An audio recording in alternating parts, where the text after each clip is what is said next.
We have already seen that the special intensive revision that has been implemented now in 10 states and 3 union territories has led to the exclusion of more than 7 crores that we know of.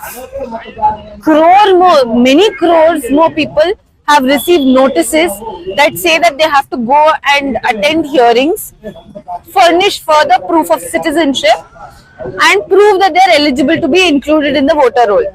The process of preparation of voter rolls is already there in the Representation of People's Act, the registration of electors rules, the legal provisions and constitutional provisions already cover it. They've invented a new process now that violate all the existing legal provisions. They have brought a list of documents, most of which the marginalized communities, the working class communities are not going to have. And what they have done is they have planned it in such a way, in such a hurried manner, that there is not going to be any time for any of us to breathe. It takes for me, who I am a privileged person who can read and write, it took me 3 hours to find my parents' names in the 2002 voter roll. Imagine how much time it's going to take someone who doesn't know how to read and write, who's not comfortable with technology.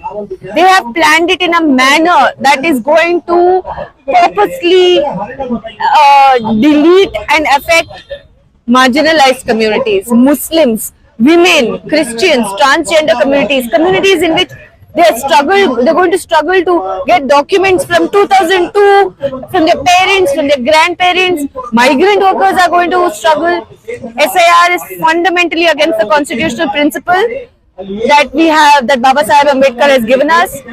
It is also another thing that the very process of preparation of voter rolls is one that should be driven by the Election Commission of India. They should go from house to house saying, we want to include you. Has anybody turned 18 years?